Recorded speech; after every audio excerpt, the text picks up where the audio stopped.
Hello everyone, good afternoon po sa ating lahat. Today is September 3, 2025. So, Berber months na mga kapwa ko kasari. And for today's vlog, another day, another sharing na naman ako sa inyo. So, ito ang aking isi-share sa inyo mga kapwa ko kasari. Talagang palagi ito yung na-isi-share ko sa inyo kasi nga, ito naman talaga yung mabilis maubos sa akin. So, kanina, may dumating akong ahente, kagaya ng na-isi-share ko, ito yung mga candies na talagang sobrang bilis maubos dito sa aking tindahan. So, nandito ang aking resibo. Kunti lang naman ito. Worth of 1,785 lang naman. So, first na aking isi-share. So, nagdagdag ulit ako ng mga pastilya. So, kumuha ako ng 10 piraso nitong sampalok. Ayan, nandito pa yung iba.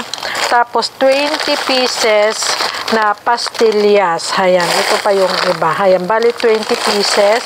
Tapos, kumuha ako. Ito yung mga bago nilang panindang candy. Ito yung taro, milk stick. Iba't ibang flavor po ito. So, ito ay, ano bang flavor ito? Basta ito. Ayan, grape siguro to. Strawberry, taro, sabi naman niya, taro, milk stick, tapos ito naman yung strawberry, milk stick, at saka itong milk stick. Gatas talaga ito mga kapako kasari. Pang 5 pesos din ang aking bintahan. Tapos ito yung smoke popping candy. Ito yung tumutunog. Ayan.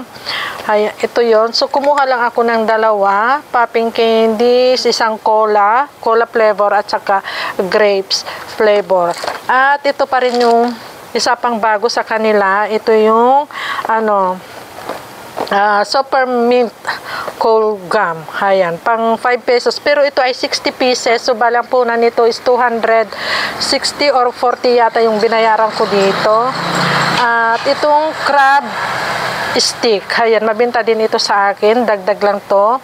Tapos ito, ano ba to? Pang 7 ang aking bintahan dito. Tapos kumuha din ako ng snappy jelly. Ayan. Kumuha ako ng 3 box assorted flavor na ito sa loob. Ito ay 10 pieces ang laman. Bawat isang box. So, bali ang bintahan ko kapag matigas is 10 pesos. Pag hindi naman siya matigas is 8 pesos. So, kumuha lang ako ng 3 box nito mga kapwa ko kasari.